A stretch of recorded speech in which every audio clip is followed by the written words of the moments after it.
गुरुदेव भगवान की जय। प्यारे कृष्ण कन्हैया लाल की जय। श्रीमद् भागवत महापुराण चतुर्थ स्कंध चल रहा है और आज है 10वां अध्याय। उत्तम का मारा जाना, ध्रुव का यक्षों के साथ युद्ध। श्री मैत्रेय जी कहते हैं, विदुर जी, ध्रुव ने प्रजापति शिशुमार की पुत्री ब्रह्मी के साथ विवाह किया। उससे उनके कल्प और वत्सर नाम के 2 पुत्र हुए। महाबली ध्रुव की दूसरी स्त्री वायु पुत्री इला थी। उससे उनके उत्कल नाम के एक पुत्र और एक कन्या रत्न का जन्म हुआ। उत्तम का अभी विवाह नहीं हुआ था कि एक दिन शिकार खेलते समय उसे हिमालय पर्वत पर एक बलवान यक्ष ने मार डाला। उसके साथ उसकी माता भी परलोक सिधार गई।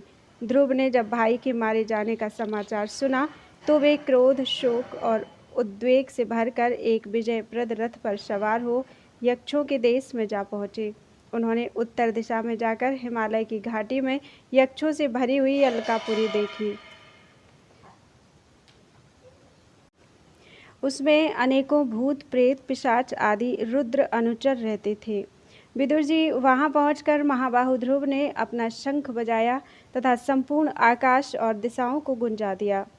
उस शंख ध्वनि से यक्ष पत्नियां बहुत ही डर गईं। उनकी आंखें भय से कातर हो उठीं। वीरवर विदुर जी, महाबलवान यक्ष वीरों को वह शंखनाद सहन नहीं हुआ, इसलिए वे तरह तरह के अस्त्र शस्त्र लेकर नगर के बाहर निकल आए और ध्रुव पर टूट पड़े। महारथी ध्रुव प्रचंड धनुर्धर थे। उन्होंने एक ही साथ उनमें से प्रत्येक को 3-3 बाण मारे। उन सभी ने जब अपने अपने मस्तकों में 3-3 बाण लगे देखे तब उन्हें यह विश्वास हो गया कि हमारी हार अवश्य होगी। वे ध्रुव जी के इस अद्भुत पराक्रम की प्रशंसा करने लगे। फिर जैसे सर्प किसी के पैरों का आघात नहीं सहते, उसी प्रकार ध्रुव के इस पराक्रम को ना सहकर उन्होंने भी उनके बाणों के जवाब में एक ही साथ उनके दूने 6-6 बाण छोड़े। यक्षों की संख्या 13 अयुत अर्थात 130,000 थी। उन्होंने ध्रुव जी का बदला लेने के लिए अत्यंत कुपित होकर रथ और सारथी के सहित उन पर परिघ, खड्ग, प्राश, त्रिशूल, फरसा, शक्ति, रिष्टि, भुसुंडी तथा चित्र विचित्र पंखदार बाणों की वर्षा की। इस भीषण शस्त्र वर्षा से ध्रुव जी बिल्कुल ढक गए। तब लोगों को उनका दिखना वैसे ही बंद हो गया जैसे भारी वर्षा से पर्वत का। उस समय जो सिद्धगण आकाश में स्थित होकर यह दृश्य देख रहे थे, वे सब हाय हाय करके कहने लगे, आज यक्ष सेना रूप समुद्र में डूबकर यह मानव सूर्य अस्त हो जाएगा। यक्ष लोग अपनी विजय की घोषणा करते हुए युद्ध क्षेत्र में सिंह की तरह गरजने लगे। इसी बीच में ध्रुव जी का रथ एकाएक वैसे ही प्रकट हो गया जैसे कोहरे में से सूर्य भगवान निकल आते हैं। ध्रुव जी ने अपने दिव्य धनुष की टंकार से शत्रुओं के दिल दहला दिए और फिर प्रचंड बाणों की वर्षा करके उनके अस्त्र शस्त्रों को इस प्रकार छिन्न भिन्न कर दिया जैसे आंधी बादलों को तितर बितर कर देती है। उनके धनुष से छूटे हुए तीखे तीर यक्ष राक्षसों के कवच को भेद कर इस प्रकार उनके शरीरों में घुस गए जैसे इंद्र के छोड़े हुए वज्र पर्वतों में प्रवेश कर गए थे। विदुर जी, महाराज ध्रुव के बाणों से कटे हुए यक्षों के सुंदर कुंडल मंडित मस्तकों से, सुनहरी तालवृक्ष के समान जांघों से, वलय विभूषित बाहुओं से, हार, भुजबंद, मुकुट और बहुमूल्य पगड़ियों से पटी हुई वह वीरों के मन को लुभाने वाली समर भूमि बड़ी शोभा पा रही थी। जो यक्ष किसी प्रकार जीवित बचे, वे क्षत्रिय प्रवर ध्रुव जी के बाणों से प्रायः अंग छिन्न भिन्न हो जाने के कारण युद्ध क्रीड़ा में सिंह से परास्त हुए गजराज के समान मैदान छोड़कर भाग गए। नरश्रेष्ठ ध्रुव जी ने देखा कि उस विस्तृत रणभूमि में अब एक भी शत्रु अस्त्र शस्त्र लिए उनके सामने नहीं है, तो उनकी इच्छा अलकापुरी देखने की हुई, किंतु वे पुरी के भीतर नहीं गए। ये मायावी क्या करना चाहते हैं, इस बात का मनुष्य को पता नहीं लग सकता। सारथी से इस प्रकार कहकर वे उस विचित्र रथ में बैठे रहे तथा शत्रु के नवीन आक्रमण की आशंका से सावधान हो गए। इतने में ही उन्हें समुद्र की गर्जना के समान आंधी का भीषण शब्द सुनाई दिया तथा दिशाओं में उठती हुई धूल भी दिखाई दी। एक क्षण में ही सारा आकाश मेघमाला से घिर गया। सब ओर भयंकर गड़गड़ाहट के साथ बिजली चमकने लगी। निष्पाप विदुर जी, उन बादलों से खून, कफ, पीव, विष्ठा, मूत्र एवं चर्बी की वर्षा होने लगी और ध्रुव जी के आगे आकाश से बहुत से धड़ गिरने लगे। फिर आकाश में एक पर्वत दिखाई दिया और सभी दिशाओं में पत्थरों की वर्षा के साथ गदा, परिघ, तलवार और मूसल गिरने लगे। उन्होंने देखा कि बहुत से सर्प वज्र की तरह फुफकार मारते रोषपूर्ण नेत्रों से आग की चिंगारियां उगलते आ रहे हैं। झुंड के झुंड मतवाले हाथी, सिंह और बाघ भी दौड़े चले आ रहे हैं। प्रलय काल के समान भयंकर समुद्र अपनी उत्ताल तरंगों से पृथ्वी को सब ओर से डुबाता हुआ बड़ी भीषण गर्जना के साथ उनकी ओर बढ़ रहा है। क्रूर स्वभाव असुरों ने अपनी आसुरी माया से ऐसे ही बहुत से कौतुक दिखलाए जिनसे कायरों के मन कांप सकते थे। ध्रुव जी पर असुरों ने अपनी दुस्तर माया फैलाई है। यह सुनकर वहां कुछ मुनियों ने आकर उनके लिए मंगल कामना की। मुनियों ने कहा, उत्तान पाद नंदन ध्रुव, शरणागत भयभंजन सारंग पाणी भगवान नारायण तुम्हारे शत्रुओं का संहार करे। भगवान का तो नाम ही ऐसा है जिसके सुनने और कीर्तन करने मात्र से मनुष्य दुस्तर मृत्यु के मुख से अनायास ही बच जाता है। बोलो वृंदावन बिहारी लाल की जय।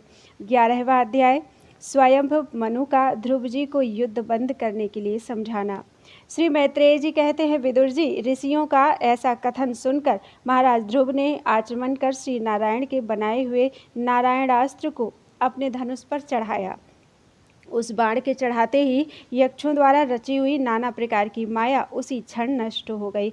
जिस प्रकार ज्ञान का उदय होने पर अविद्या आदि क्लेश नष्ट हो जाते हैं, ऋषिवर नारायण के द्वारा आविष्कृत उस अस्त्र को धनुष पर चढ़ाते ही उससे राजहंस के से पक्ष और सोने के फल वाले बड़े तीखे बाण निकले और जिस प्रकार मयूर के कारव करते वन में घुस जाते हैं, उसी प्रकार भयानक साएं साएं शब्द करते हुए वे शत्रु की सेना में घुस गए।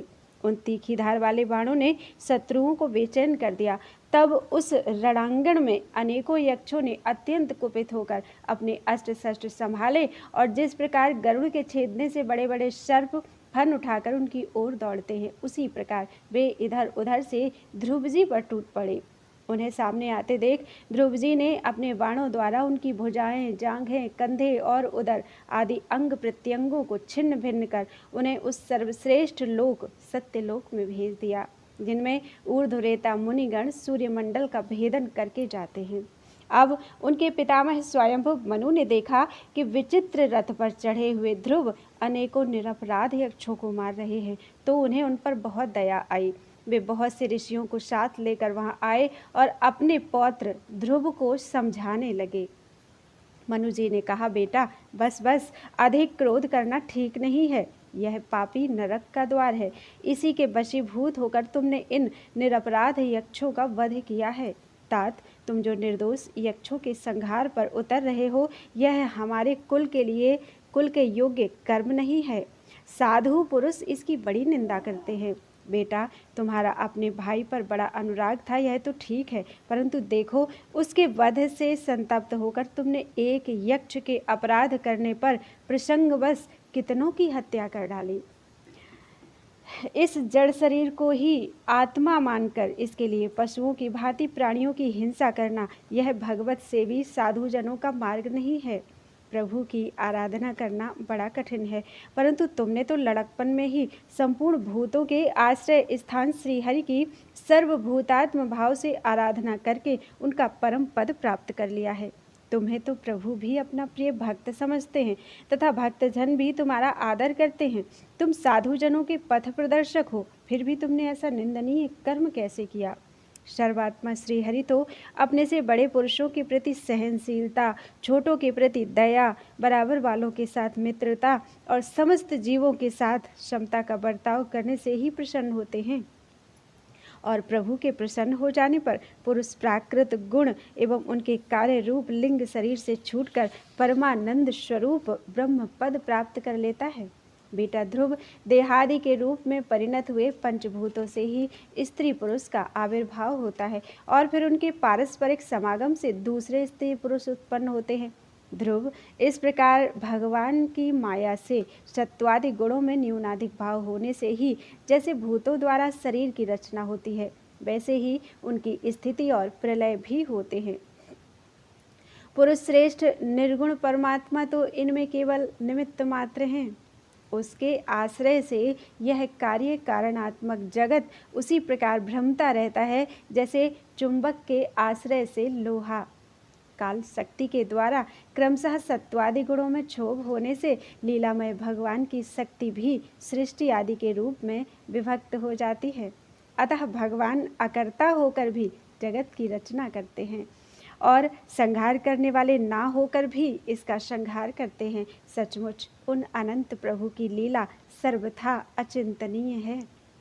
ध्रुव बेकाल स्वरूप अव्यय परमात्मा ही स्वयं अंतरहित होकर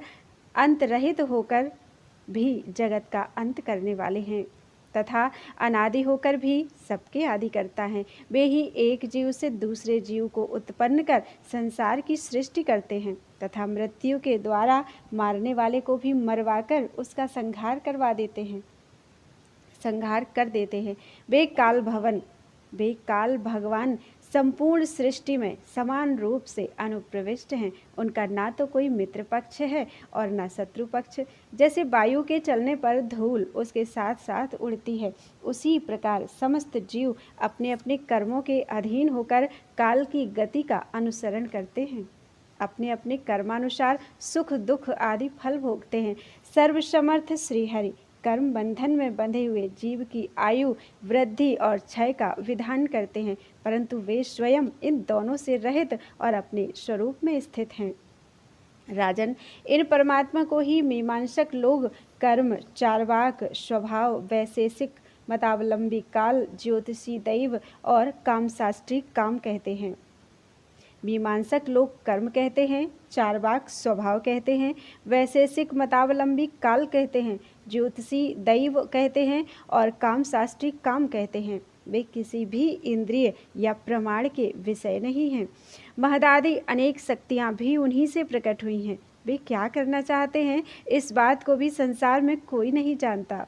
फिर अपने मूल कारण उन प्रभु को तो जान ही कौन सकता है। बेटा, ये कुबेर के अनुचर तुम्हारे भाई को मारने वाले नहीं हैं, क्योंकि मनुष्य के जन्म मरण का वास्तविक कारण तो ईश्वर है। एकमात्र वही संसार को रचते हैं, पालते हैं और नष्ट करते हैं, किंतु अहंकार शून्य होने के कारण इसके गुण और कर्मों में वह सदा निर्लेप रहता है। वे संपूर्ण प्राणियों के अंतरात्मा, नियंता और रक्षा करने वाले प्रभु ही अपनी माया शक्ति से युक्त होकर समस्त जीवों का सृजन, पालन और संहार करते हैं। जिस प्रकार नाक में नकेल पड़े हुए बैल अपने मालिक का बोझा ढोते रहते हैं, उसी प्रकार जगत की रचना करने वाले ब्रह्मादि भी नाम रूप डोरी से बंधे हुए उन्हीं की आज्ञा का पालन करते हैं। वे अभक्तों के लिए मृत्यु रूप और भक्तों के लिए अमृत रूप हैं तथा संसार के एकमात्र आश्रय हैं। तात, तुम सब प्रकार उन्हीं परमात्मा की शरण लो। तुम 5 वर्ष की ही अवस्था में अपनी सौतेली माता के बागबाणों से मर्माहत होकर माँ की गोद छोड़कर वन को चले गए थे। वहाँ तपस्या द्वारा जिन ऋषिकेश भगवान की आराधना करके तुमने त्रिलोकी से ऊपर ध्रुव पद प्राप्त किया है और जो तुम्हारे बैरभावहीन सरल हृदय में वात्सल्यवश विशेष रूप से विराजमान हुए थे, उन निर्गुण, अद्वितीय, अविनाशी और नित्य मुक्त परमात्मा को अध्यात्म दृष्टि से अपने अंतःकरण में ढूंढो। उनमें यह भेदभावमय प्रपंच ना होकर भी प्रतीत हो रहा है। ऐसा करने से सर्वशक्ति संपन्न परमानंद स्वरूप सर्वांतर्यामी भगवान अनंत में तुम्हारी सुदृढ़ भक्ति होगी और उसके प्रभाव से तुम मैं मेरेपन के रूप में दृढ़ हुई अविद्या की गांठ को काट डालोगे। राजन, जिस प्रकार औषधि से रोग शांत किया जाता है, उसी प्रकार मैंने तुम्हें जो कुछ उपदेश दिया है उस पर विचार करके अपने क्रोध को शांत करो। क्रोध कल्याण मार्ग का बड़ा ही विरोधी है। भगवान तुम्हारा मंगल करे। क्रोध के वशीभूत हुए पुरुष से सभी लोगों को बड़ा भय होता है। इसलिए जो बुद्धिमान पुरुष ऐसा चाहता है कि मुझसे किसी भी प्राणी को भय ना हो और मुझे भी किसी से भी भय ना हो, उसे क्रोध के वश में कभी नहीं होना चाहिए। तुमने जो यह समझकर कि ये मेरे भाई के मारने वाले हैं, इतने यक्षों का संहार किया है, इससे तुम्हारे द्वारा भगवान शंकर के सखा कुबेर जी का बड़ा अपराध हुआ है। इसलिए बेटा, जब तक कि महापुरुषों का तेज तुम्हारे कुल को आक्रांत नहीं कर लेता, इसके पहले ही विनम्र भाषण और विनय के द्वारा शीघ्र उन्हें प्रसन्न कर लो। इस प्रकार स्वयंभुव मनु ने अपने पौत्र ध्रुव को शिक्षा दी। तब ध्रुव जी ने उन्हें प्रणाम किया। इसके पश्चात वे महर्षियों के सहित अपने लोक को चले गए। बोलो वृंदावन बिहारी लाल की जय। 12वां अध्याय ध्रुव जी को कुबेर का वरदान और विष्णु लोक की प्राप्ति। श्री मैत्रेय जी कहते हैं, विदुर जी, ध्रुव का क्रोध शांत हो गया है और वे यक्षों के वध से निवृत्त हो गए हैं। यह जानकर भगवान कुबेर वहां आए। उस समय यक्ष, चारण और किन्नर लोग उनकी स्तुति कर रहे थे। उन्हें देखते ही ध्रुव जी हाथ जोड़कर खड़े हो गए। तब कुबेर ने कहा, श्री कुबेर जी बोले, शुद्ध हृदय क्षत्रिय कुमार, तुमने अपने दादा के उपदेश से ऐसा दुस्त्यज वैर त्याग दिया। इससे मैं तुम पर बहुत प्रसन्न हूँ। वास्तव में न तुमने यक्षों को मारा है और न यक्षों ने तुम्हारे भाई को। समस्त जीवों की उत्पत्ति और विनाश का कारण तो एकमात्र काल ही है। यह मैं, तू आदि मिथ्या बुद्धि तो जीव को अज्ञानवश स्वप्न के समान शरीर आदि को ही आत्मा मानने से उत्पन्न होती है। इसी से मनुष्य को बंधन एवं दुख आदि विपरीत अवस्थाओं की प्राप्ति होती है। ध्रुव, अब तुम जाओ, भगवान तुम्हारा मंगल करें। तुम संसार पाश से मुक्त होने के लिए सब जीवों में समदृष्टि रखकर सर्वभूतात्मा भगवान श्री हरि का भजन करो। वे संसार पास का छेदन करने वाले हैं तथा संसार की उत्पत्ति आदि के लिए अपनी त्रिगुणात्मिका माया शक्ति से युक्त होकर भी वास्तव में उससे रहित हैं। उनके चरण कमल ही सबके लिए भजन करने योग्य हैं। चरण प्रियवर, हमने सुना है तुम सर्वदा भगवान कमलनाभ के चरण कमलों के समीप रहने वाले हो, इसलिए तुम अवश्य ही वर पाने योग्य हो। ध्रुव, तुम्हें जिस वर की इच्छा हो मुझसे निसंकोच एवं निशंक होकर मांग लो। श्री मैत्रेय जी कहते हैं, विदुर जी, यक्षराज कुबेर ने जब इस प्रकार वर मांगने के लिए आग्रह किया, तब महाभागवत महामति ध्रुव जी ने उनसे यही मांगा कि मुझे श्री हरि की अखंड स्मृति बनी रहे, जिससे मनुष्य सहज ही दुस्तर संसार सागर को पार कर जाता है। इड़बिडा के पुत्र कुबेर जी ने बड़े प्रसन्न मन से उन्हें भगवत स्मृति प्रदान की। फिर उनके देखते ही देखते वे अंतर्धान हो गए। इसके पश्चात ध्रुव जी भी अपनी राजधानी को लौट आए। वहाँ रहते हुए उन्होंने बड़ी बड़ी दक्षिणा वाले यज्ञों से भगवान यज्ञ पुरुष की आराधना की। भगवान ही द्रव्य, क्रिया और देवता संबंधी समस्त कर्म उसके फल हैं तथा वे ही कर्म फल के दाता भी हैं। सर्वोपाधि शून्य सर्वात्मा श्री अच्युत में प्रबल वेग युक्त भक्ति भाव रखते हुए ध्रुव जी अपने में और समस्त प्राणियों में सर्वव्यापक श्री हरि को ही विराजमान देखने लगे। ध्रुव जी बड़े ही शील संपन्न, ब्राह्मण भक्त, दीन वत्सल और धर्म मर्यादा के रक्षक थे। उनकी प्रजा उन्हें साक्षात पिता के समान मानती थी।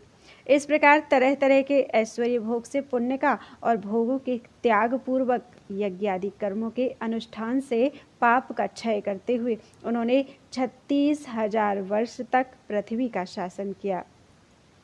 जितेंद्रिय महात्मा ध्रुव ने इसी तरह अर्थ, धर्म और काम के संपादन में बहुत से वर्ष बिताकर अपने पुत्र उत्कल को राज सिंहासन सौंप दिया।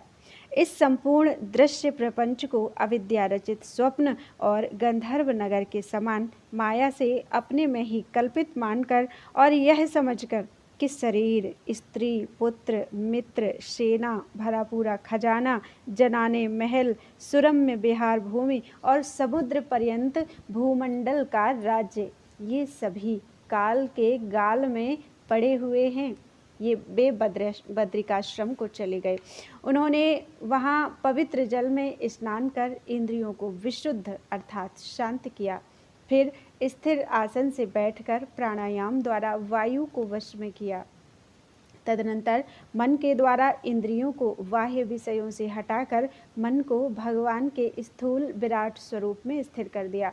उसी विराट स्वरूप का चिंतन करते करते वे अंत में ध्याता और ध्येय के भेद से शून्य निर्विकल्प समाधि में लीन हो गए और उस अवस्था में विराट रूप का भी परित्याग कर दिया। इस प्रकार भगवान श्री हरि के प्रति निरंतर भक्ति भाव का प्रवाह चलते रहने से उनके नेत्रों में बार बार आनंद आंसुओं की बाढ़ सी आ जाती थी। इससे उनका हृदय द्रवीभूत हो गया और शरीर में रोमांच हो आया। फिर देहाभिमान गलित हो जाने से उन्हें मैं ध्रुव हूँ इसकी स्मृति भी न रही।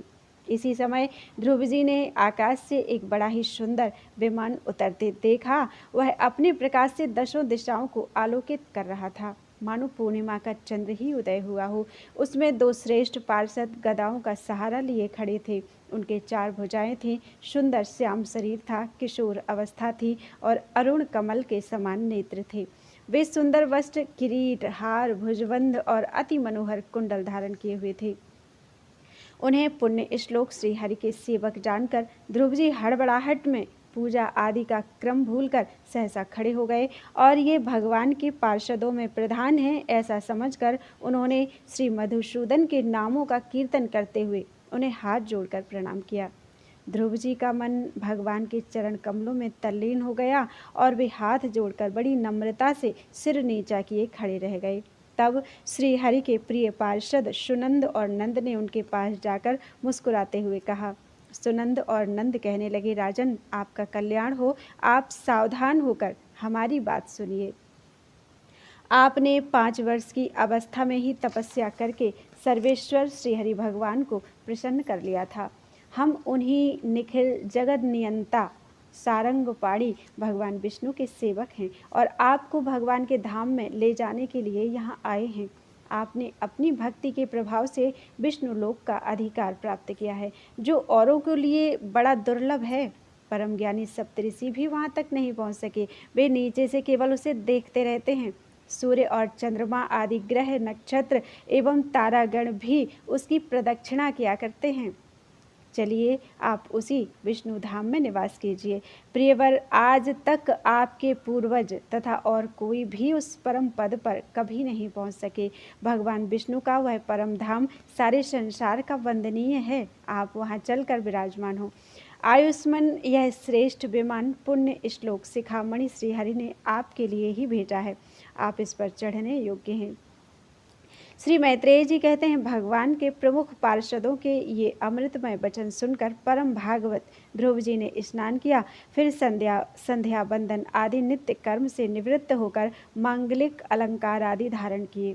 बद्रिकाश्रम में रहने वाले मुनियों को प्रणाम करके उनका आशीर्वाद लिया। इसके बाद उस श्रेष्ठ विमान की पूजा और प्रदक्षिणा की और पार्षदों को प्रणाम कर सुवर्ण के समान कांतिमान दिव्य रूप धारण कर उस पर चढ़ने को तैयार हुए। इतने में ही ध्रुव जी ने देखा कि काल मूर्तिमान होकर उनके सामने खड़ा है। तब वे मृत्यु के सिर पर पैर रखकर उस समय अद्भुत विमान पर चढ़ गए। उस समय आकाश में दुंदुभी, मृदंग और ढोल आदि बाजे बजने लगे। श्रेष्ठ गंधर्व गान करने लगे और फूलों की वर्षा होने लगी।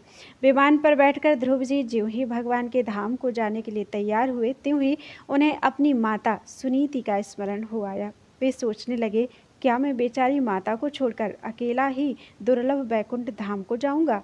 नंद और सुनंद ने ध्रुव के हृदय की बात जानकर उन्हें दिखलाया कि देवी सुनीति आगे आगे दूसरे विमान पर जा रही हैं।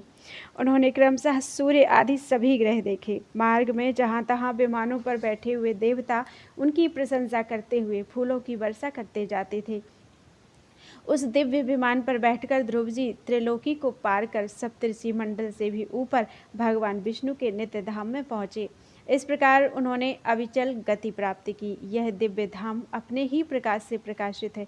इसी के प्रकाश से तीनों लोक प्रकाशित हैं। इसमें जीवों पर निर्दयता करने वाले पुरुष नहीं जा सकते। यहाँ तो उन्हीं की पहुँच होती है जो दिन रात प्राणियों के कल्याण के लिए शुभ कर्म ही करते रहते हैं, जो शांत, समदर्शी, शुद्ध और सब प्राणियों को प्रसन्न रखने वाले हैं तथा भगवत भक्तों को ही अपना एकमात्र सच्चा सुहृद मानते हैं। ऐसे लोग सुगमता से ही इस भगवत धाम को प्राप्त कर लेते हैं। इस प्रकार उत्तानपाद के पुत्र भगवत परायण श्री ध्रुव जी तीनों लोकों के ऊपर उसकी निर्मल चूड़ामणि के समान विराजमान हुए। कुरुनंदन, जिस प्रकार दाएं चलाने के समय खंभे के चारों ओर बैल घूमते हैं, उसी प्रकार यह गंभीर वेग वाला ज्योतिष चक्र उस अविनाशी लोक के आश्रय ही निरंतर घूमता रहता है। उसकी महिमा देखकर देवर्षि नारद ने प्रचेताओं की यज्ञशाला में वीणा बजाकर ये 3 श्लोक गाए थे। नारद जी ने कहा, इसमें संदेह नहीं, पति परायणा सुनीति के पुत्र ध्रुव ने तपस्या द्वारा अद्भुत शक्ति संचित करके जो गति पाई है, उसे भागवत धर्मों की आलोचना करके वेद पाठी मुनिगण भी नहीं पा सकते। फिर राजाओं की तो बात ही क्या है। अहो, वे 5 वर्ष की अवस्था में ही सौतेली माता के बागवाणों से मर्माहत होकर दुखी हृदय से वन में चले गए और मेरे उपदेश के अनुसार आचरण करके ही उन अजेय प्रभु को जीत लिया, जो केवल अपने भक्तों के गुणों से ही वश में होते हैं। ध्रुव जी ने तो 5-6 वर्ष की अवस्था में कुछ दिनों की तपस्या से ही भगवान को प्रसन्न करके उनका परम पद प्राप्त कर लिया, किंतु उनके अधिकृत किए हुए इस पद को भूमंडल में कोई दूसरा क्षत्रिय क्या वर्षों तक तपस्या करके भी पा सकता है। श्री मैत्रेय जी कहते हैं, विदुर जी, तुमने मुझसे उदर कीर्ति ध्रुव जी के चरित्र के विषय में पूछा था, सो मैंने तुम्हें वह पूरा का पूरा सुना दिया। साधुजन इस चरित्र की बड़ी प्रशंसा करते हैं। यह धन, यश और आयु की वृद्धि करने वाला है, परम पवित्र और अत्यंत मंगलमय है। इससे स्वर्ग और अविनाशी पद भी प्राप्त हो सकता है। यह देवत्व की प्राप्ति कराने वाला, बड़ा ही प्रशंसनीय और समस्त पापों का नाश करने वाला है। भगवत भक्त ध्रुव के इस पवित्र चरित्र को जो श्रद्धापूर्वक बार बार सुनते हैं, उन्हें भगवान की भक्ति प्राप्त होती है, जिससे उनके सभी दुखों का नाश हो जाता है।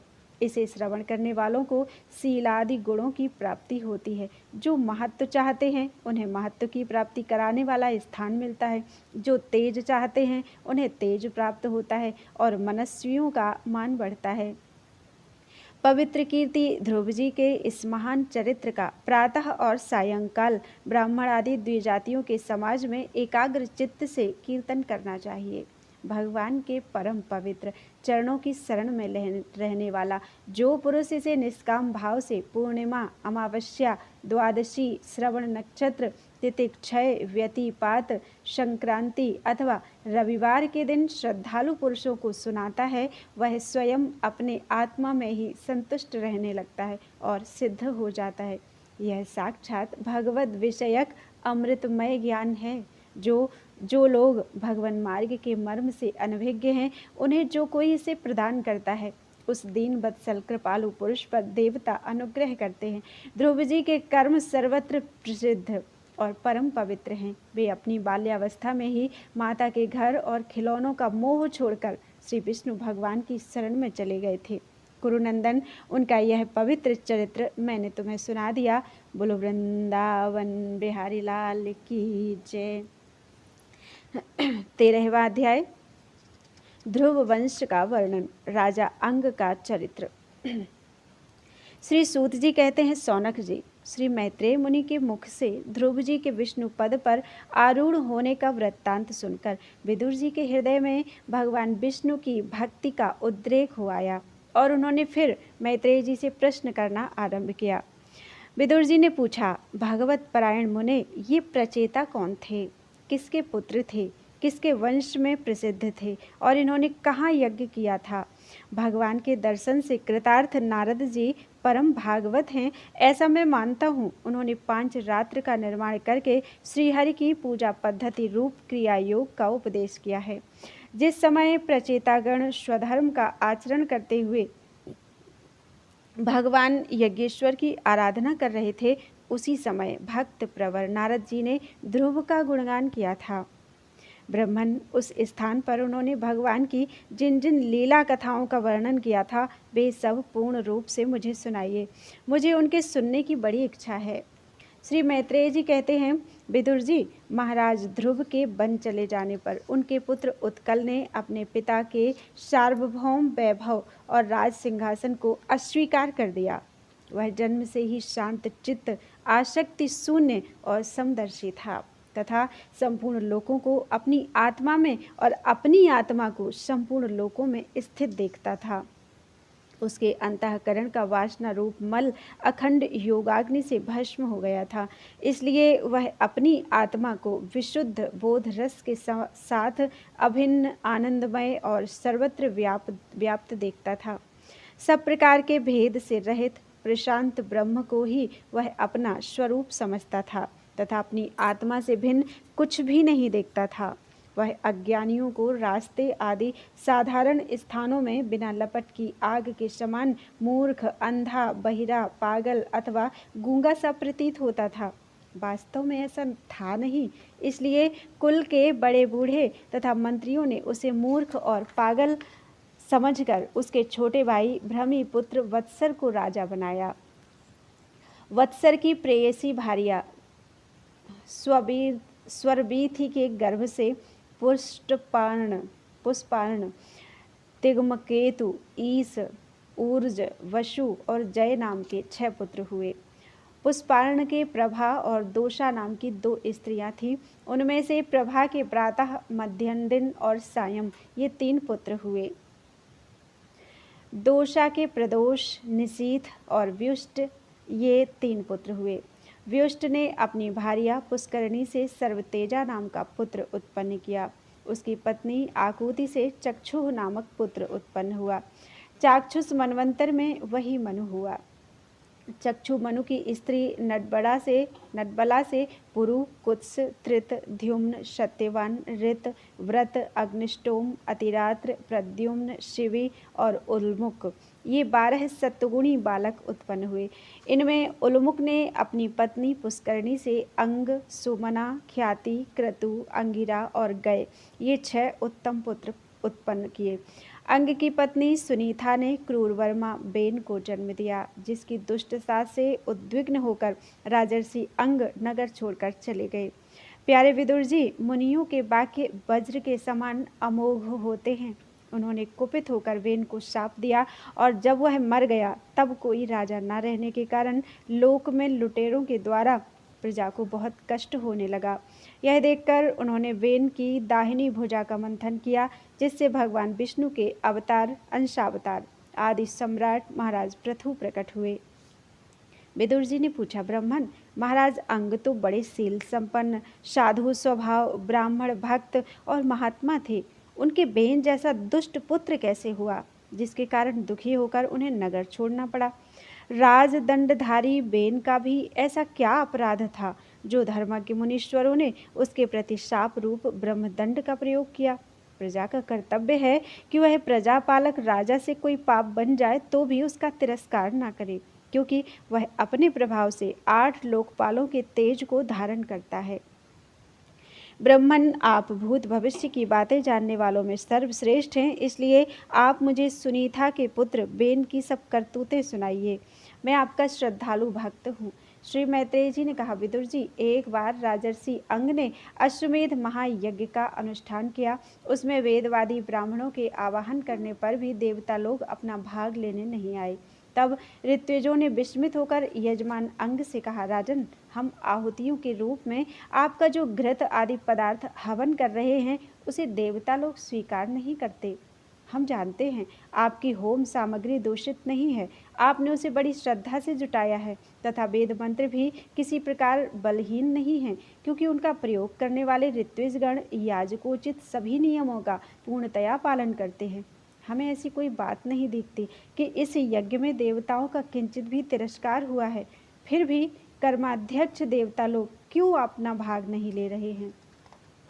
श्री मैत्रेय जी कहते हैं, ऋत्विजों की बात सुनकर यजमान अंग बहुत उदास हुए। तब उन्होंने याजकों की अनुमति से मौन तोड़कर सदस्यों से पूछा, सदस्यों, देवता लोग आवाहन करने पर भी यज्ञ में नहीं आ रहे हैं और न सोम पात्र ही ग्रहण करते हैं।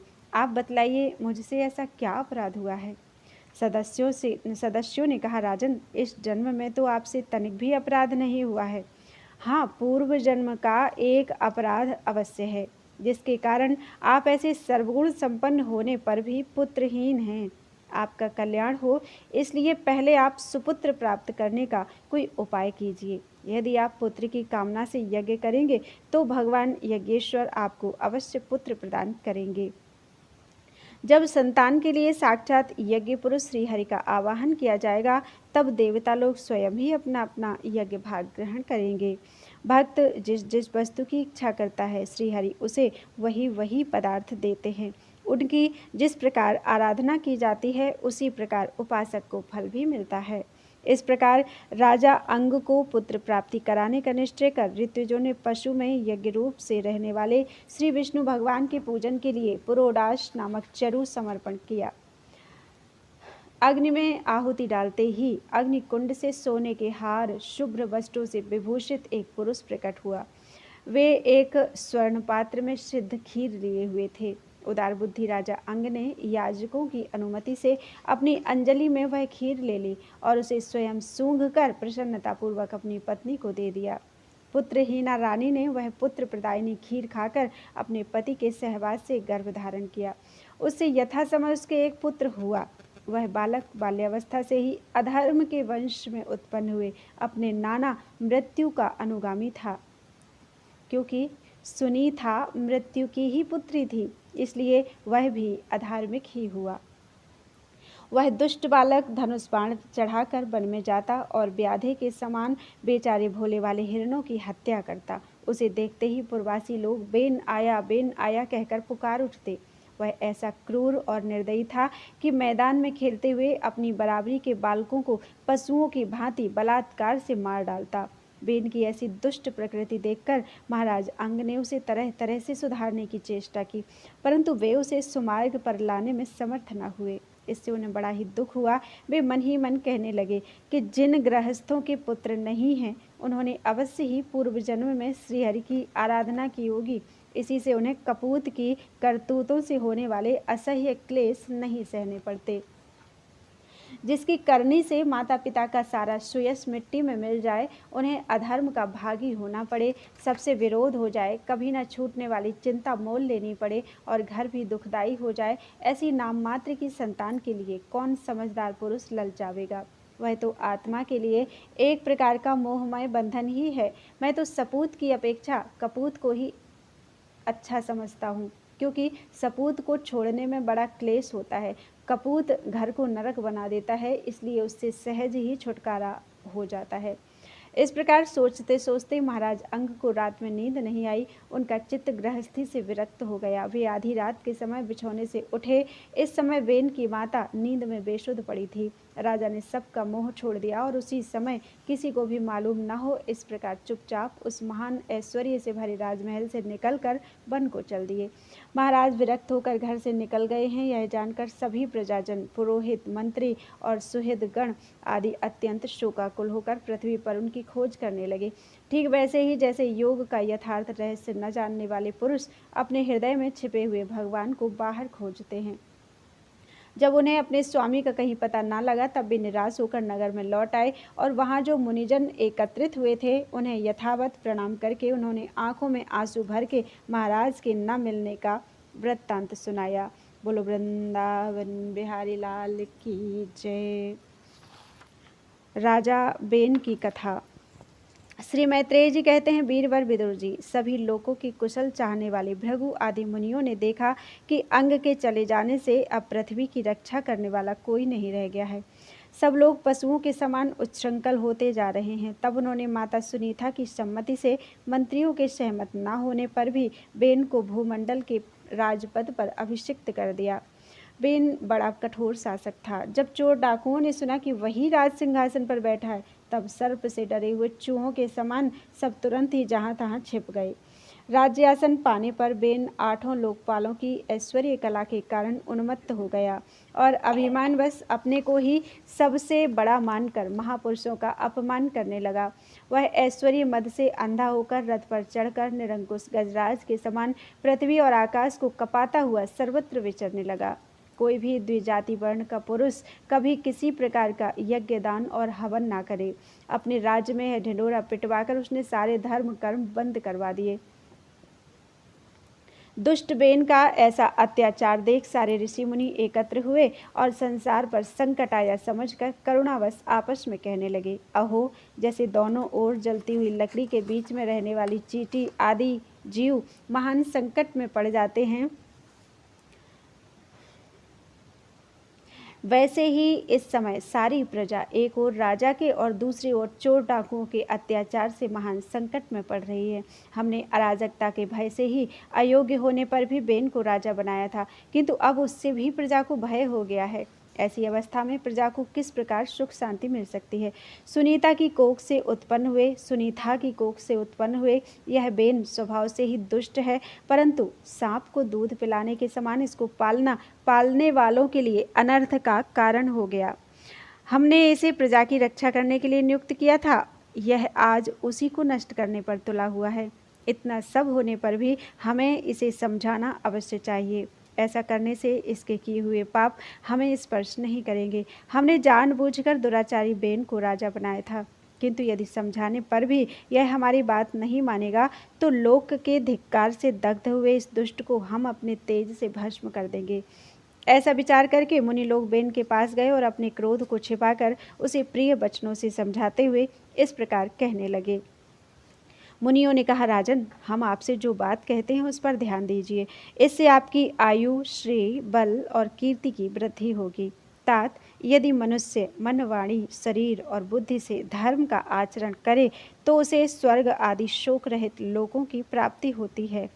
यदि उसका निष्काम भाव हो तब तो वही धर्म उसे अनंत मोक्ष पद पर पहुंचा देता है।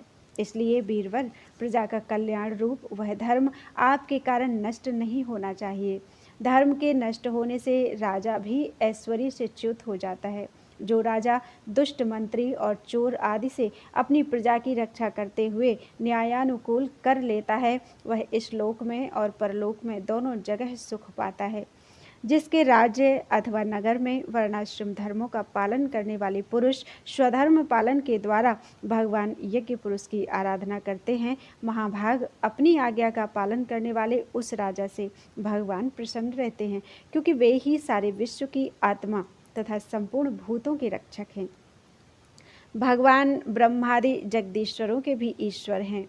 उनके प्रसन्न होने पर कोई भी वस्तु दुर्लभ नहीं रह जाती। तभी तो इंद्राणी लोकपालों के सहित समस्त लोग उन्हें बड़े आदर से पूजोपहार समर्पण करते हैं।